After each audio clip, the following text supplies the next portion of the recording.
Part 1. You'll hear a lecturer talking to students about the museum service. First, you have some time to look at questions 1 to 3.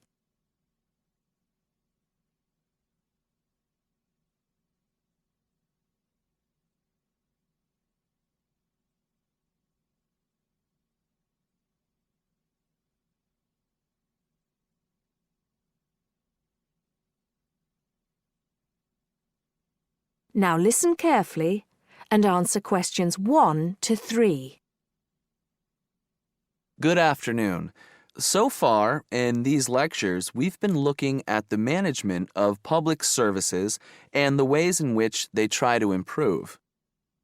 Today, I want to look at the museum service, since it's a very good example of the kind of service that everyone says they want, in theory, but which in practice often has to work with limited budgets. The key aim of most museums today is to make themselves more effective.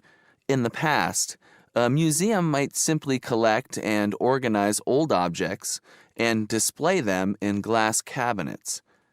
Often, these displays didn't change from one year to the next and simply got bigger as the museum bought more exhibits.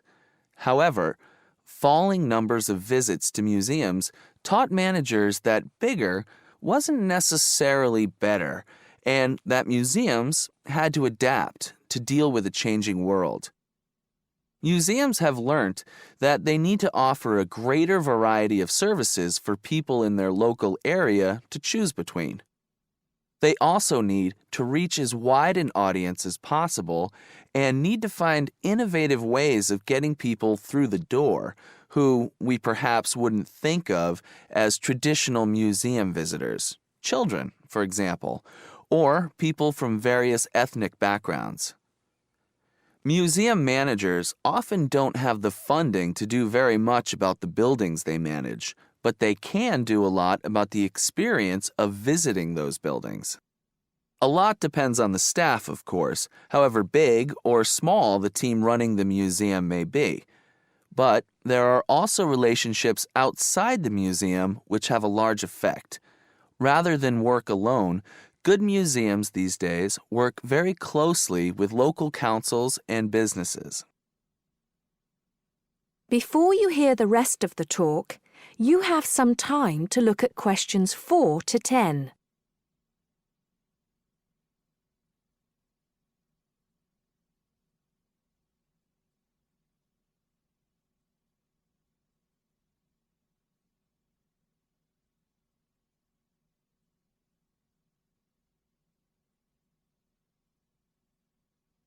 Now listen and answer questions 4 to 10. These relationships can be quite complicated, and it's important to understand the different responsibilities.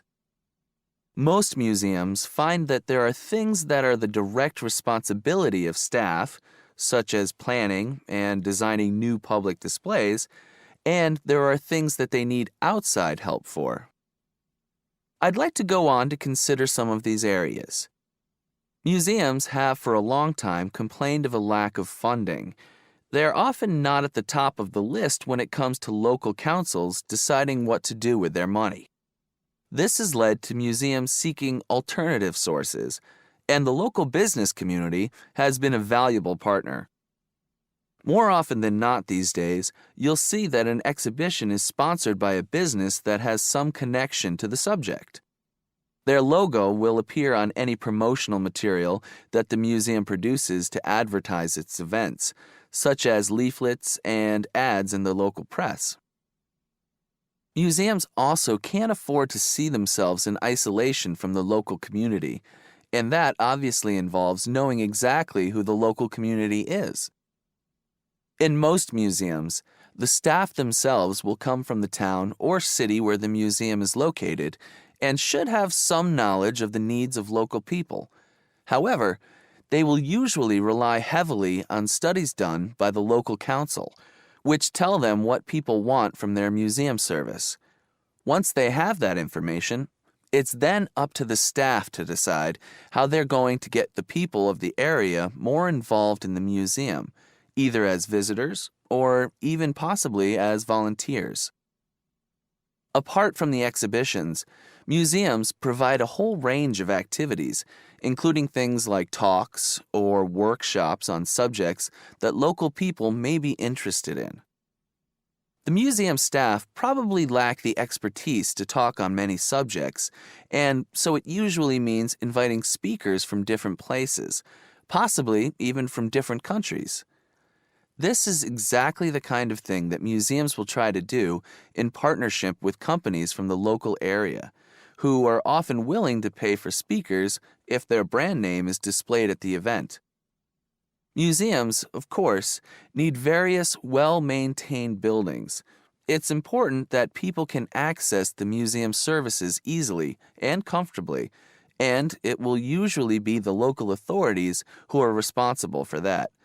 This funding is, of course, ultimately provided by local people through their taxes. That is the end of part 1. You now have half a minute to check your answers.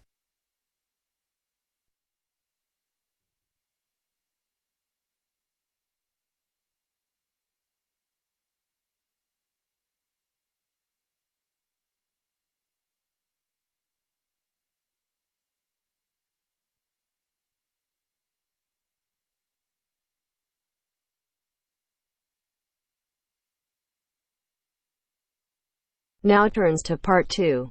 Part 2. You will hear part of an introductory talk about a library. Listen and answer questions 11 to 15.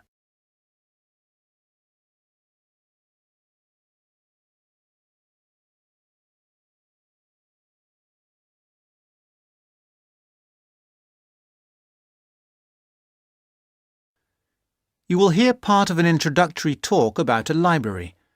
Listen and answer questions 11 to 15. Good morning. My name is Mandy, and I am going to tell you a little about the John R. Jones Memorial Library here at Blackwater College. We regard the library as a gateway to the resources that you, as students at the college, may need. The majority of you are full-time students. You may find you spend a lot of time here. Even those of you who are part-time students will no doubt require the services too. I hope that by the end of this short talk you will know the services the library has to offer, including the website and how to get any further help you may need. Oh, sorry, I forgot there may be a few distance learners on the tour today. I'll explain about the online facilities and borrowing by post scheme a little later on. This is the main site of the library, but we also have the Rivergate building and the Fieldhouse Library. The Rivergate building houses the geography resources, that is the book collection and the journal collection, as well as the map collection. The hours and days of opening of the Rivergate collection are the same as this building, except that it is closed on Christmas Day and New Year's Day. The Fieldhouse Library contains a specialist collection of local history, and if you want to visit it, you will need to make an appointment. Those two facilities are the only exceptions to the rule that all the Blackwater College libraries are open 24 hours a day, 7 days a week, 365 days a year. However, to gain access to the facilities, you must have your ID card. No ID card, no entry. We have heard all the stories and excuses, and we don't accept any of them. Just remember your ID card.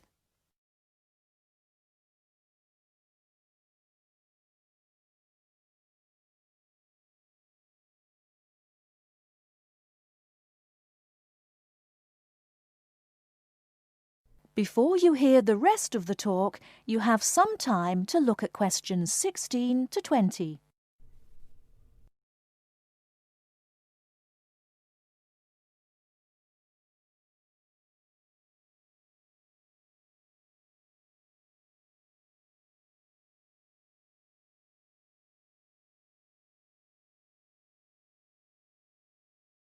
Now, I must apologise for the mess you can see around you today.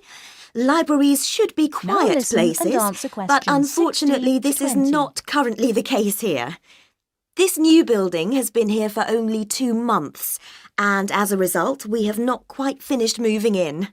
So far, we have moved most of the book and journal collections from the old library into this new building. There are 2 exceptions. We are currently moving the economics collection here, which should be installed by tomorrow, and we will be moving the French literature collection into this building next week. But as you can see, we are still building the new restaurant. We will finish it, we hope, very shortly. We have finished the cafe, however, and students can use it during the library opening hours. We have recently installed 150 computer places, and we will be adding another 100 shortly, so that there will be plenty for everybody very soon. Very shortly, this library will be one of the finest in this part of the country. Don't forget that the library isn't just about academic books. In addition to the books and journals, there is a wide range of national newspapers available from the librarians on request. I'd like to mention the different ways you can get help in using our resources. Don't forget our website at www.mlbc.ac.uk. There are the full catalogues, and journal access is available if you have your password and ID number. Now, any questions? That is the end of part 2. You now have half a minute to check your answers.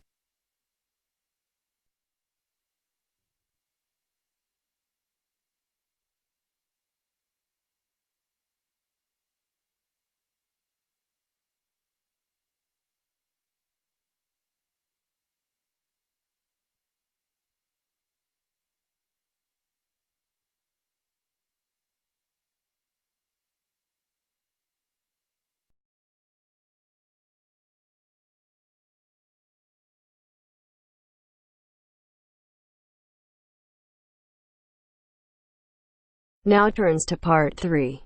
Part 3. First, you have some time to look at questions 21 to 26.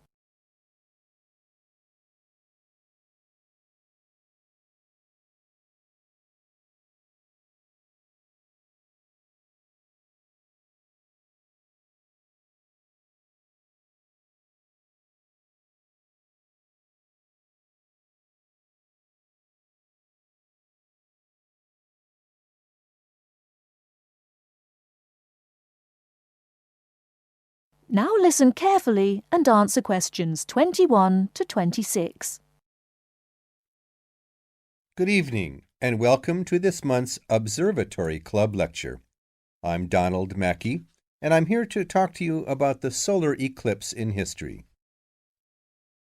1,000 years ago, a total eclipse of the sun was a terrifying religious experience. But these days, an eclipse is more likely to be viewed as a tourist attraction than as a scientific or spiritual event. People will travel literally miles to be in the right place at the right time to get the best view of their eclipse. Well, what exactly causes a solar eclipse? When the world goes dark for a few minutes in the middle of the day. Scientifically speaking, the dark spot itself is easy to explain. It is the shadow of the moon streaking across the earth. This happens every year or two, each time along a different and, to all intents and purposes, a seemingly random piece of the globe.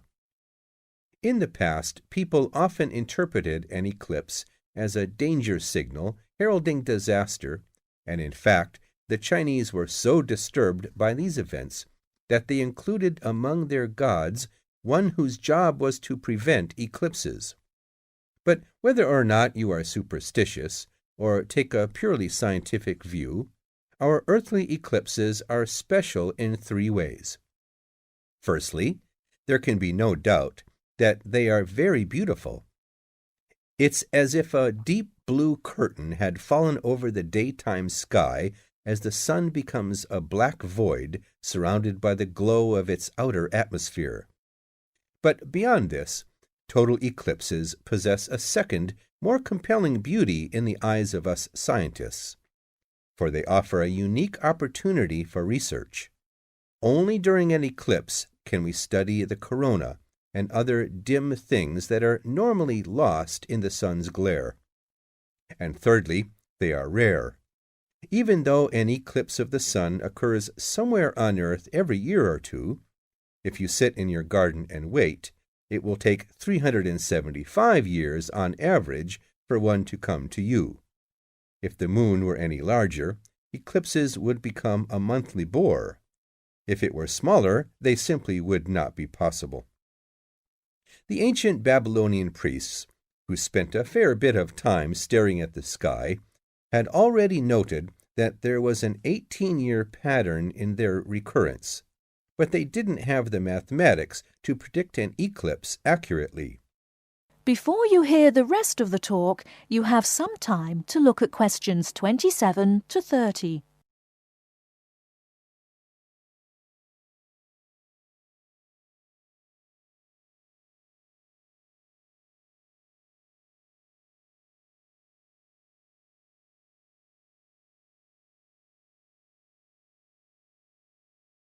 Now listen and answer questions 27 to 30. It was Edmund Halley, the English astronomer, who knew his maths well enough to predict the return of the comet, which incidentally bears his name, and in 1715 he became the first person to make an accurate eclipse prediction. This brought eclipses firmly into the scientific domain, and they have since allowed a number of important scientific discoveries to be made. For instance, in the eclipse of 1868, two scientists, Janssen and Lockyer, were observing the sun's atmosphere, and it was these observations that ultimately led to the discovery of a new element. They named the element helium after the Greek god of the sun. This was a major find because helium turned out to be the most common element in the universe after hydrogen. Another great triumph involved mercury. I'll just put that up on the board for you now. See, there's Mercury, the planet closest to the sun. Then there's Venus, Earth, etc. For centuries, scientists had been unable to understand why Mercury appeared to rotate faster than it should. Some astronomers suggested that there might be an undiscovered planet causing this unusual orbit, and even gave it the name Vulcan. During the eclipse of 1878, an American astronomer, James Watson, thought he had spotted this so-called lost planet. But alas for him, he was later obliged to admit that he had been wrong about Vulcan and withdrew his claim. Then Albert Einstein came on the scene. Einstein suggested that rather than being wrong about the number of planets, astronomers were actually wrong about gravity. Einstein's theory of relativity, for which he is so famous, disagreed with Newton's law of gravity in just the right way to explain Mercury's odd orbit. He also realized that a definitive test would be possible during the total eclipse of 1919, and this is indeed when his theory was finally proved correct. So there you have several examples of how eclipses have helped to increase our understanding of the universe. And now let's move on to social.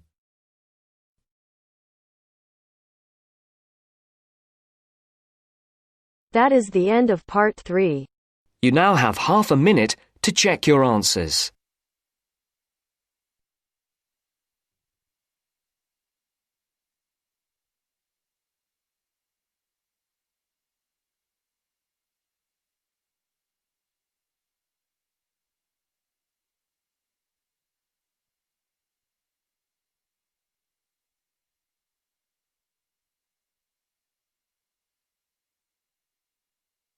Now turns to part 4. Part 4. You will hear a woman giving a talk at a popular science convention. She is describing research into artificial gills designed to enable humans to breathe underwater. Now you have some time to look at questions 31 to 40.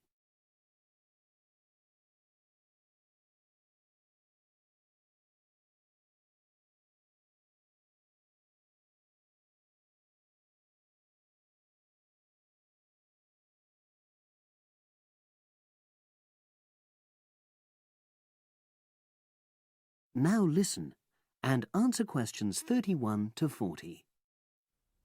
In my talk today, I'll be exploring the idea of artificial gills. I'll start by introducing the concept, giving some background and so forth, and then I'll go on to explain the technological applications, including a short, very simple experiment I conducted. Starting with the background. As everyone knows, all living creatures need oxygen to live. Mammals take in oxygen from the atmosphere by using their lungs, and fishes take oxygen from water by means of their gills, which of course in most fishes are located either side of their head. But human beings have always dreamt of being able to swim underwater like the fishes, breathing without the help of oxygen tanks. I don't know whether any of you have done any scuba diving, but it's a real pain having to use all that equipment.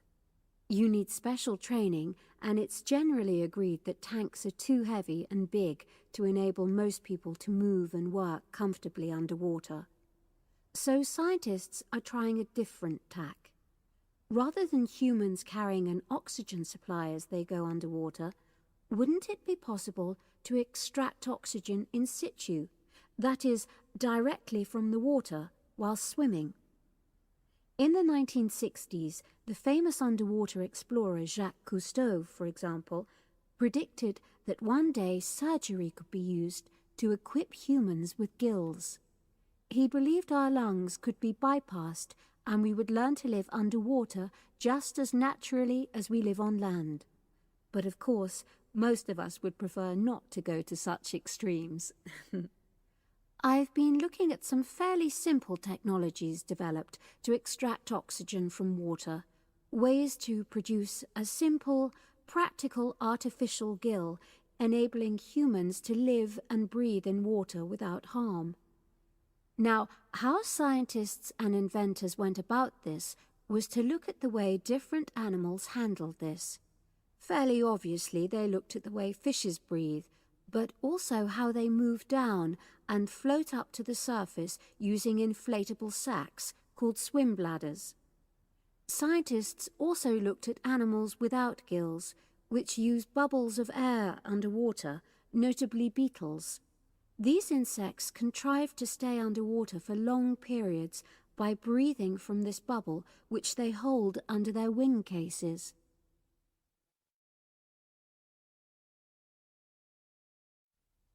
By looking at these animal adaptations, inventors began to come up with their own artificial gills. Now, making a crude gill is actually rather easy, more straightforward. You take a watertight box, which is made of a material which is permeable to gas, that is, it allows it to pass through inwards and outwards. You then fill this with air, fix it to the diver's face, and go down underwater. But a crucial factor is that the diver has to keep the water moving so that water high in oxygen is always in contact with the gill, so he can't really stay still. And to maximize this contact, it's necessary for your gill to have a big surface area. Different gill designers have addressed this problem in different ways, but many choose to use a network or lattice arrangement of tiny tubes as part of their artificial gills. Then the diver is able to breathe in and out. Oxygen from the water passes through the outer walls of the gill, and carbon dioxide is expelled. In a nutshell, that's how the artificial gill works. So, having read about these simple gill mechanisms, I decided to create my own. I followed the procedure I've just described and it worked pretty well when I tried it out in the swimming pool. I lasted underwater for nearly 40 minutes. However, I've read about other people breathing through their gill for several hours. So the basic idea works well, but the real limitation is that these simple gills don't work as the diver descends to any great depth because the pressure builds and a whole different set of problems are caused by that. Research is being done into how these problems might be overcome, but that's another story, which has to be a subject of another talk. Despite this serious limitation, many people have high hopes for the artificial gill, and they think it might have applications beyond simply enabling an individual to stay underwater for a length of time. For example, the same technology might be used to provide oxygen for submarines, enabling them to stay submerged for months on end without resorting to potentially dangerous technologies such as nuclear power. Another idea is to use oxygen derived from the water as energy for fuel cells. These could power machinery underwater, such as robotic devices. So, in my view, this is an area of technology with great potential. Now, if anyone has any questions, I'd be happy to answer. Yes, lady at the... That is the end of part 4. You now have half a minute to check your answers.